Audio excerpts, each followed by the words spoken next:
To Be or Not to Be, one of the greatest movies ever made by Lubitsch, who was born close by, was a movie about the resistance against fascism. It is a comedy dealing with a Polish theater company who kind of impersonates Gestapo and even Hitler in order to protect the Polish resistance. A wonderful movie, you will all enjoy it, whoever stays here.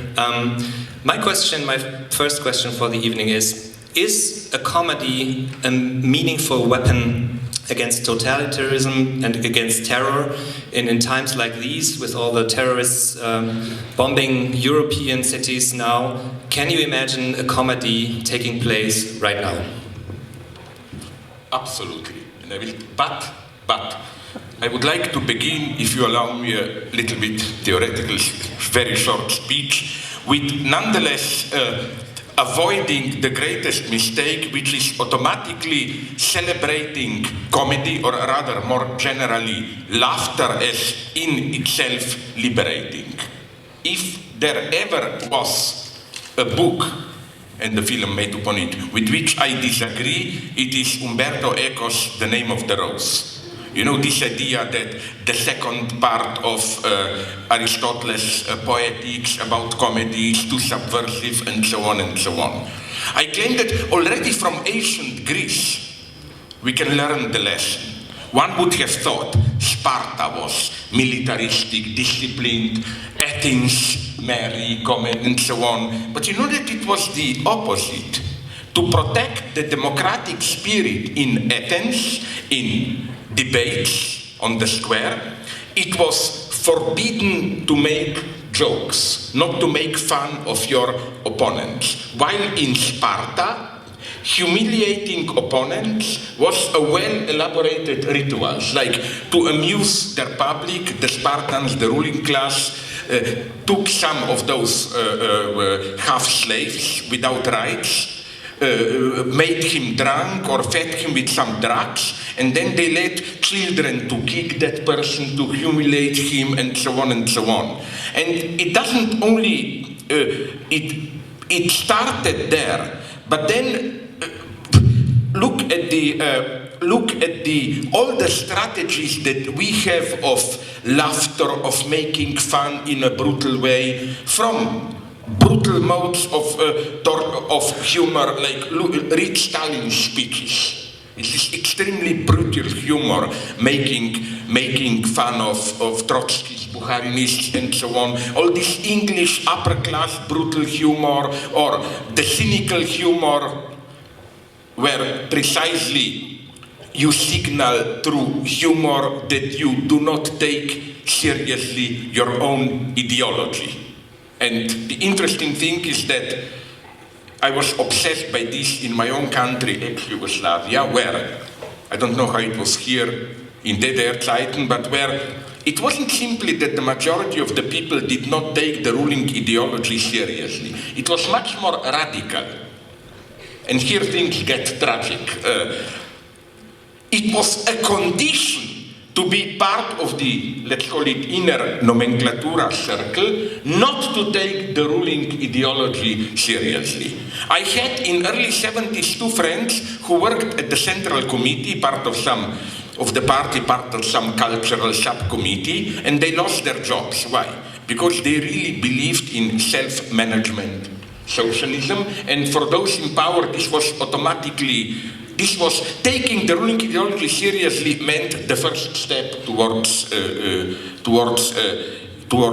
dissidence. So even Charlie Hebdo, okay, we all sympathized with them, and so on and so on.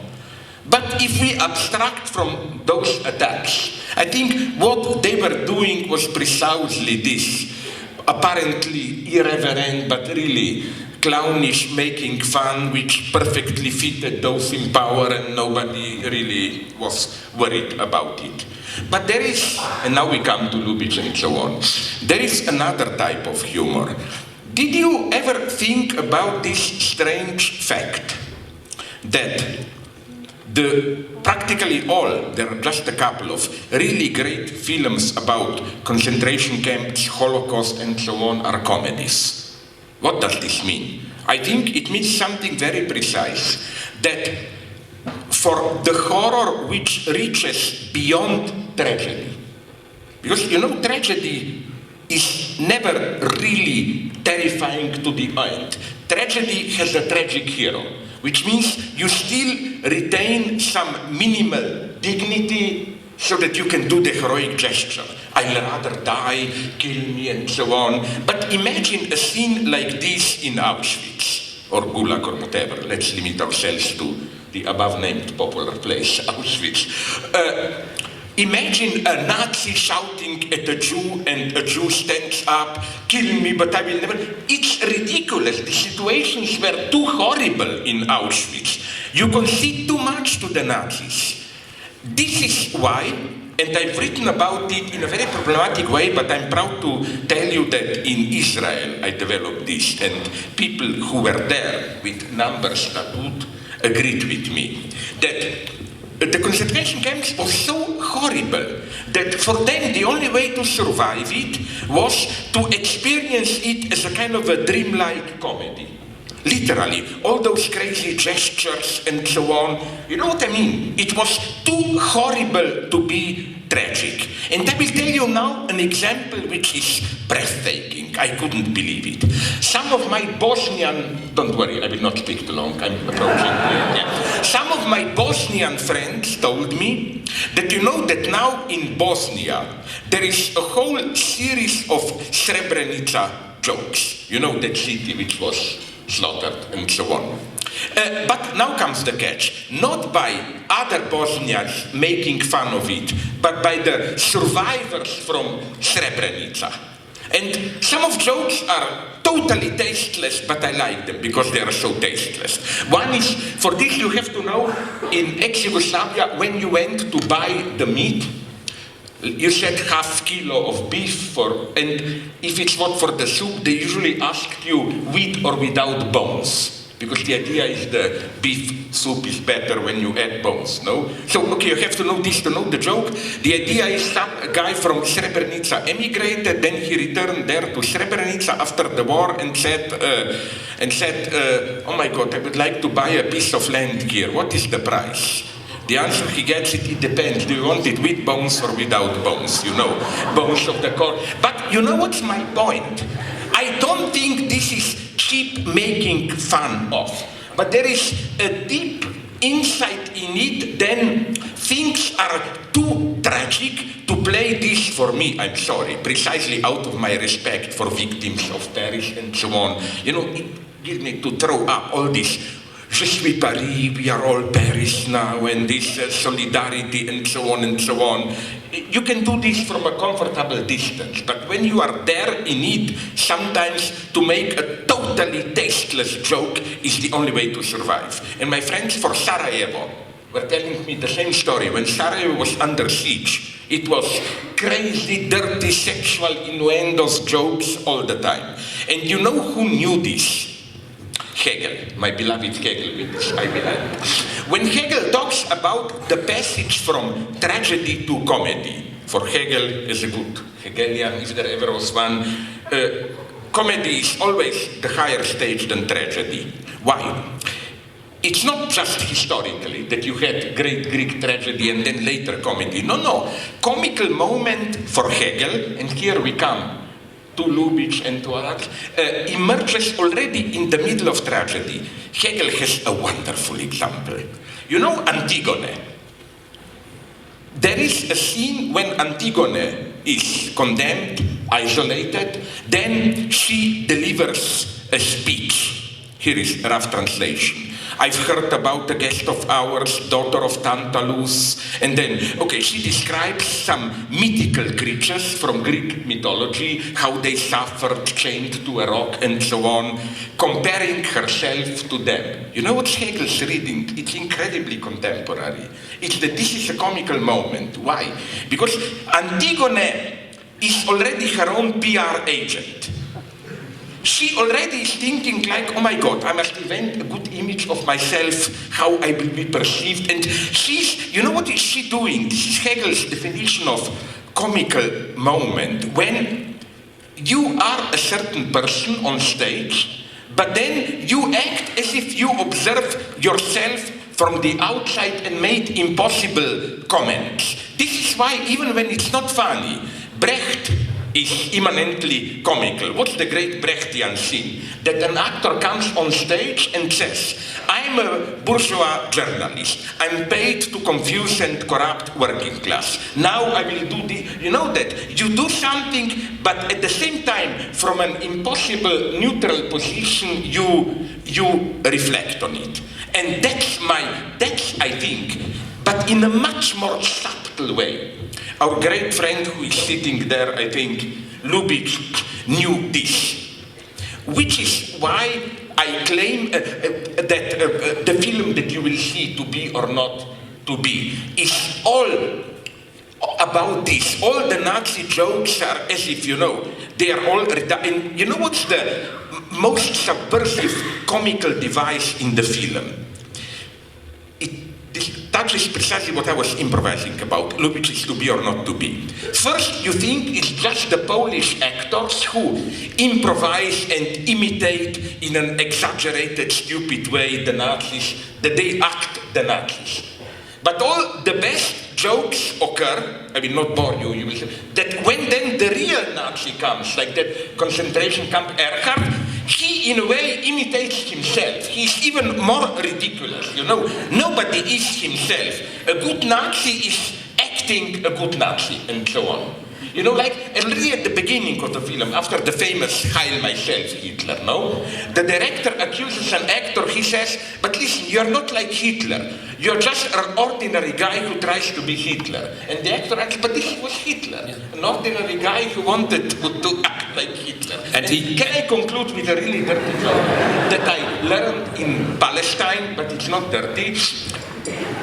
This is what you get in Palestine, I like it, from a Palestinian Christian. They even applied the same logic, I'm sorry if some of you know this joke, it's from one of my books, on Jesus Christ himself. The story is this one. Jesus Christ is doing his work before he died, and then he was tired, and one of the apostles tells him, why don't we go to Galilee Sea, and then, that's the irony, totally ahistorical, and have a holiday, a free weekend, play some golf, and so on, to relax. Okay, they do that. And then Christ with the club hits the ball, of course, he misses. The ball goes onto the Galilee Sea water. Christ being Christ, he walks on the water there and picks up the ball and goes back. And Christ says, then, okay, I will try again. The apostle tells him, listen, my Lord, it will not go. This is such a difficult hit that even, who is the great? Tiger Woods. Even Tiger Woods wouldn't be able to do it. Christ said, I know it. Okay, he does it again, he fails. Then, what happens, and I like this, totally a historical nonsense. At that point, a group of American tourists comes there with a bus and sees Christ walking towards on water and asks the apostle, but who is that crazy guy? What does he think that he is? Jesus Christ. And apostle answers, no, it's much worse. He thinks he's Tiger Woods, And that's the lesson of Lubitsch. Okay, as they say in Karl May Winnetou, ich habe gesprochen. For the introduction.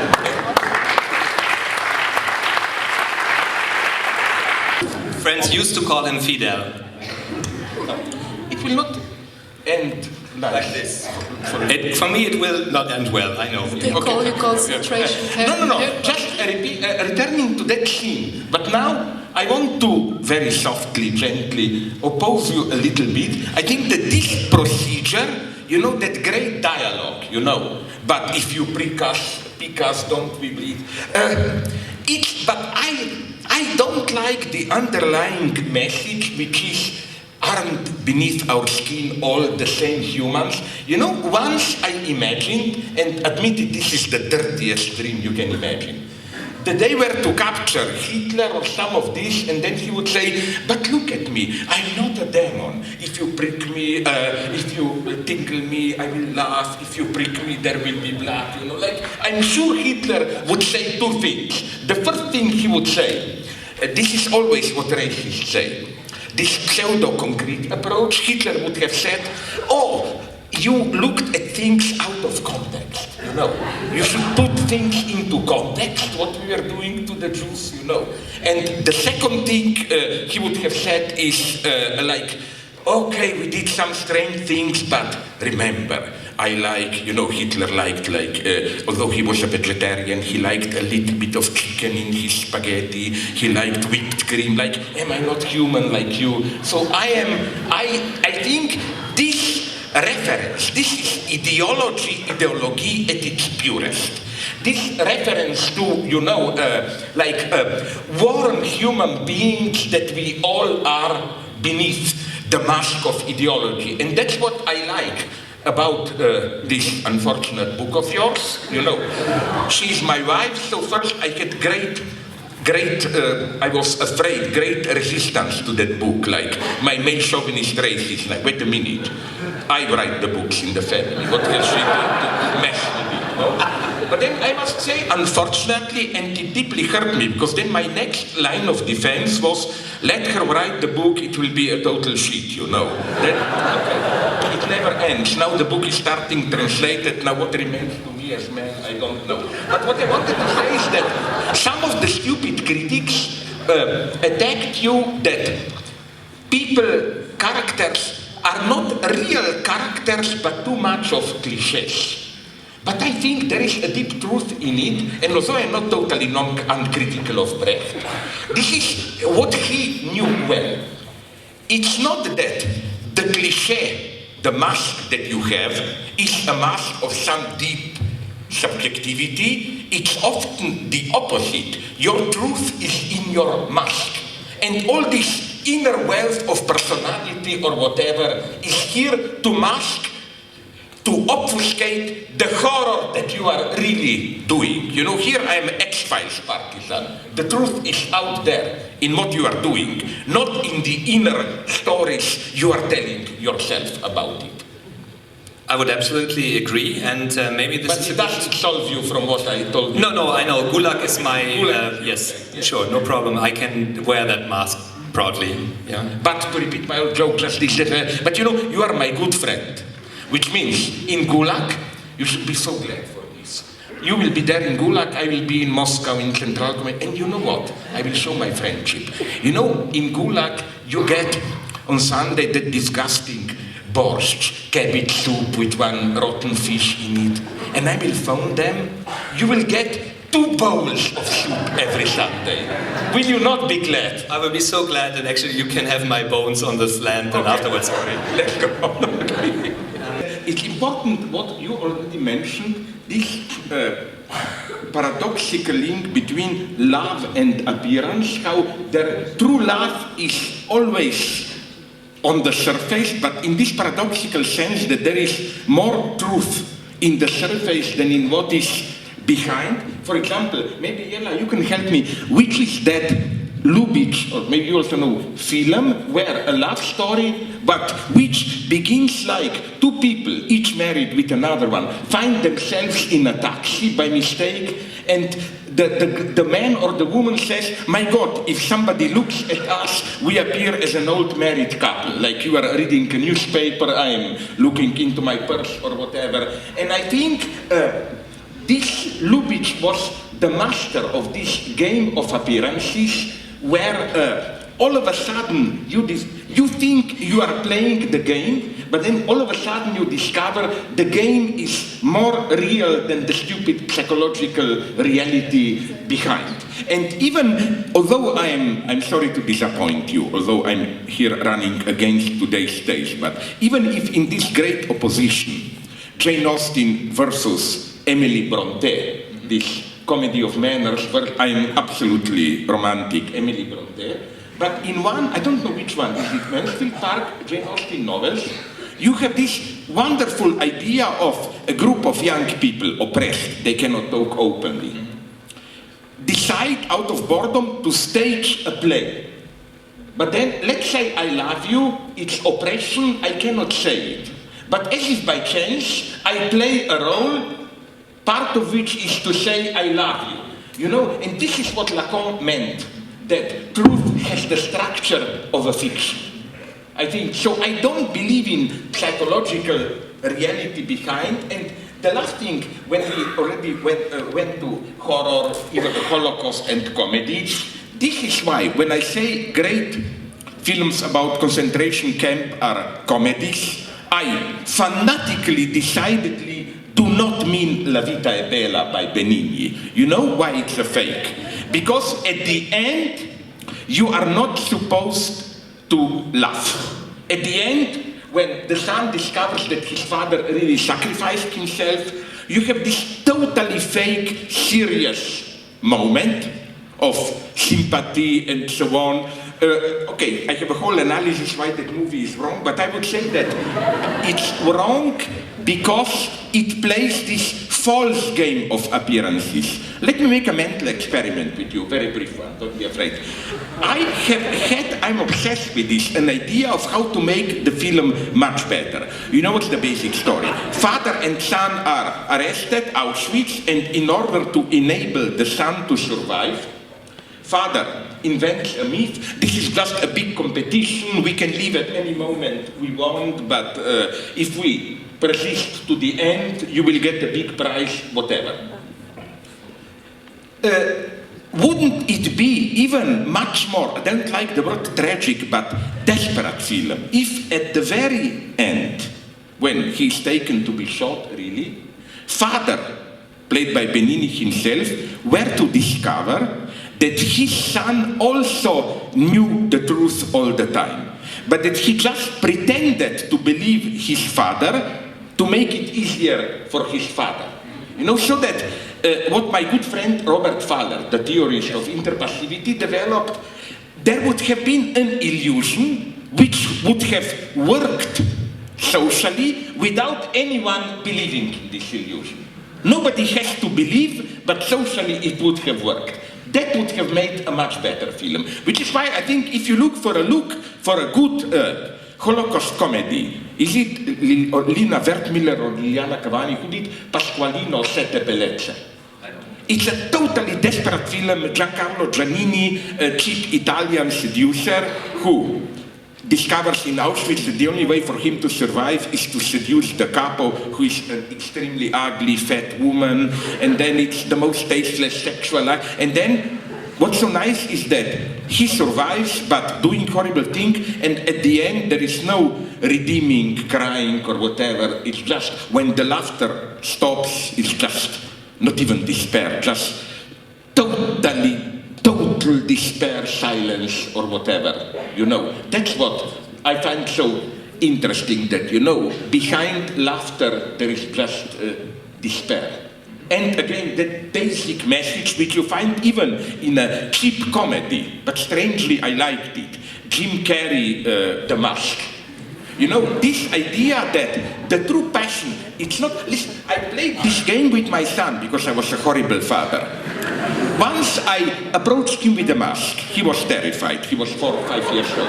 Then I put the mask pulled, and I said, look, it's just your father's stupid face, it's me. He laughed. Now comes the key. Then I put the mask on, and he was again terribly afraid. I claim he was right, because he knew your stupid face means nothing.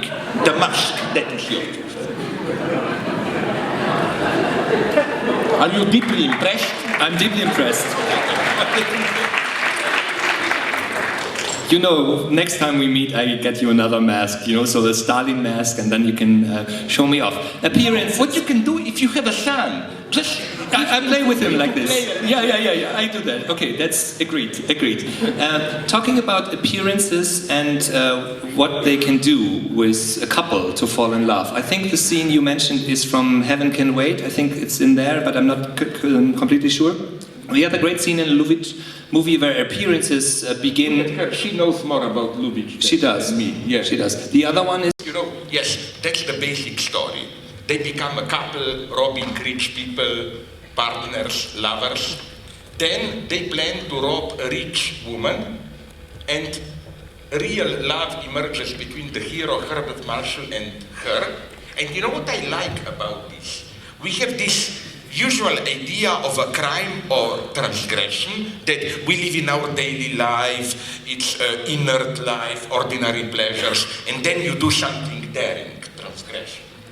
But the only way, it's very subtle game that Lubitsch is playing then, is that the two criminals, the ordinary boring life is their criminal life, and the transgression would have been a true passion to marry the rich woman. And I think it's a totally resigned film where the transgression, me, a married man, it's too much, I will return to ordinary life. And as you showed in your introduction to the book analysis, the clearest example of this is another, but it's not my favorite, Lubitsch masterpiece, Designed for Living, where you have a couple, three, living in three. That's their ordinary daily life. Then the woman decides to do something horribly transgressive. She wants to marry only one guy, a single one. And then at the end she returns, no, this radical transgression, being married to one, are too much for me. Let's return to our small bourgeois order of three living together and so on. You know, he was, and this I think, the last thought, is extremely important today when more and more, that's why I am for marriage, single couples, and so on. Don't be afraid, I'm not a Catholic fundamentalist. But our ideology predominant today in our late capitalist consumerist societies is, I claim, it's not fanatical love, permanent fidelity. It's more what I call an kind of slightly spiritually enlightened consumerism, like hedonism, like be truly who you are, or as my friend Judith Butler would have put it, and here I'm slightly ironic towards her, don't fixate your identity too much, reconstruct yourself every 2 years, reinvent yourself, change partners and so on, so that to have a fanatical love for a single partner, it's more and more a transgression. And my proof, even James Bond is infected by it. Did you notice Quantum of Solace, which is one of the best James Bond, very leftist politically? It's shock. James Bond in that film, remember if you saw it, saves Morales' regime in Bolivia against a big international company which wants to privatize all water there. What more do you want? But did you notice, it's the first James Bond without sex with the Bond girl at the end. The same with, now I really go lowest of the lowest, I cannot imagine, falling lower, Dan Brown, Da Vinci Code and so on. No sex. And the tragedy is with the last film but the previous novel, Angels and Demons. There is sex in the novel, not in the film. I really think that we live in such weird times where to do the traditional thing, you know, this good old-fashioned traditional falling in love, which is the greatest catastrophe you can imagine. I really mean it, I'm not kidding. Imagine you are not in love. It's a wonderful life, you know. One night stands, you go around, you do what you want. Fall in love. Everything is ruined, you are focused on that and so on and so on. And I think more and more, even in psychoanalysis, American friends told me that in the 50s, where American psychoanalysis was still dominated by these German Puritans who emigrated there, if you were a married man and were not faithful to your wife, this was considered something is wrong with you, a symptom to be interpreted. Like, what are you escaping from, changing women? Today, I was told by my friends, it's practically the opposite. If you are faithful to your wife, oh my God, what fixation is this, pathological and so on. The norm is considered, be free, reconstruct, reinvent yourself. I quote in a very evil way Judith Butler, you don't have a fixed identity, you should always aware that yourself is a performative construct of enacting different roles and so on and so on. So I think effectively a good old-fashioned passionate love, I repeat here the old joke from my friend Alain Badiou, you don't have it in German, they have it in French and in English, to fall in love, tomber, to fall in love. That's for me great about love. You fall in love. That's why, again, back to Lubitsch, he knew this, no? Because how does Greta Garbo in not my favorite film, Ninochka, how does she dare accept Herbert Marshall? I would never accept him if I were to be a woman as well. You remember, literally, he falls down. And that's the condition of love. And to finish, then I leave you all the time. Preceding that fall, and here you see that Lubitsch was a genius, it's also the most Hegelian joke, I'm sorry if you know it, that you can imagine. If you understand that joke, you understand Hegel. Hegelian dialectics of appearance and so on. You know, it's that famous joke when the guy comes to a cafeteria and says, coffee but without cream, please. And the waiter answers, sorry, we have no cream, only milk, so I can give you only coffee without milk. I cannot give you...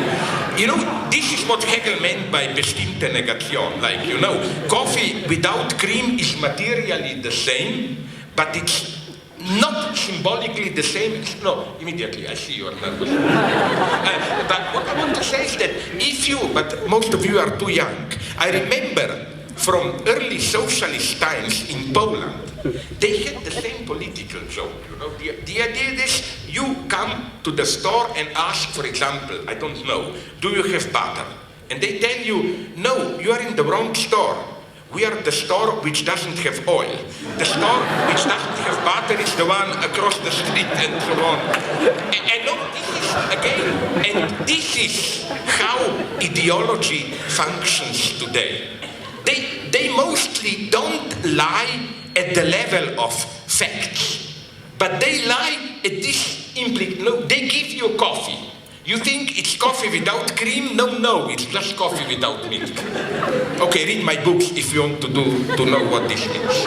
So you have to represent negativity, and you described how that has been done. And I liked your notion about romantic love, the event of love, of falling in love. But it's not with her. Her I hate. I know. That's why I'm between you. Yeah, you know? So it's, of course.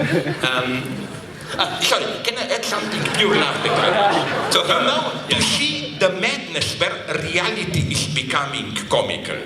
In my own country, Slovenia, when we got married, and she being a little bit younger than me, 30 years, so when people ask me how is with the age, because she is nonetheless mid-30s, my answer is I always prefer late middle age. I like elder women and so on. No, but the point was, now I come to the tragic madness. This wasn't meant as a joke.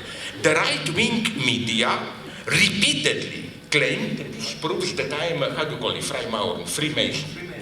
They claimed that as an inner member of Freemasonry, we had a deal that if a Freemason gets old and sick, they hoped I'm this, that for the last couple of months, another Freemason is obliged to give him his daughter to make.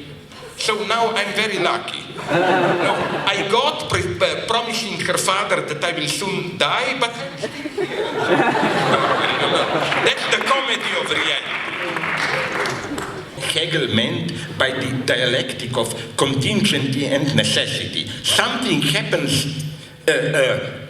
contingently, but once it happens, it retroactively becomes a necessity. I'm sorry. Exactly, and that's fiction. And that's pure fiction, and that's pure Jela, and that's pure your novel. The beginning of your novel, can you kind of get us into the mood, and then I will read some pages. And I'm a little bit tired and want to take a nap. Will you not read some pages from her novel? Yes, I will. So that I can take a nap. Absolutely. We got her.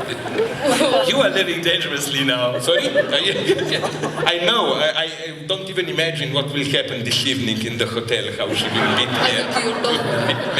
And when her father is coming, you know? Yeah. No, with her father, we Freemasons, we know how it will. But in between, it's kind of a reverse. It's not from defeat to final victory. It's from victory to final defeat. Yeah. Subtitle of your novel. That's quite good, because Alenka Slupančić, in her book The Odd One In, party member, wonderful theory on comedy, she made that claim as well, that actually comedy is not defeat and transgression via defeat. It's just like people are winning too much, right? Yeah. So that's very comedy. So comedy is capitalism. Absolutely, yes. No, I really mean it. Hegel knew this. Just Hegel was basically right that in the modern world, authentic tragedies are no longer possible. And now comes my last revelation from my book to come. So you have the privilege to hear a thought of mine where I don't plagiarize myself and repeat. Hegel's vision of art which survives the end of art, post-tragic art, is, he says, it's das Humanum, or what he uses the word. The idea is this one, that all the perversities, troubles of everyday life, but it's like a surface comedy in the sense that it has no large historical echo. This is why it's no longer tragic, you know. Proper tragedy is when, behind a personal conflict, there is a large historical conflict.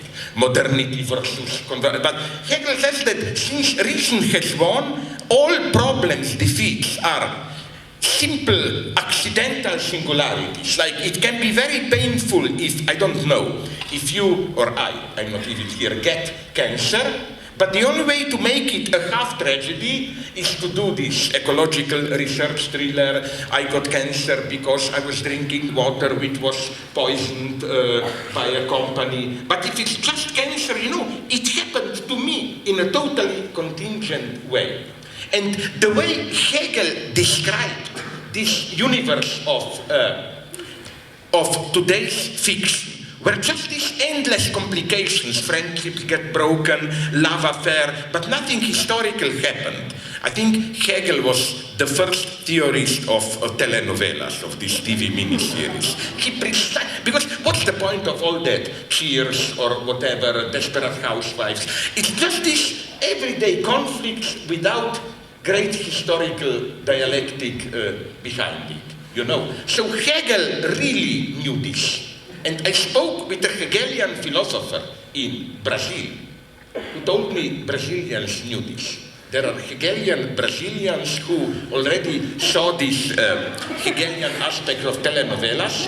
What Hegel did not see is unfortunately that other aspect that, you know, comedy can also be the face of the horror which is too horrible for a tragedy.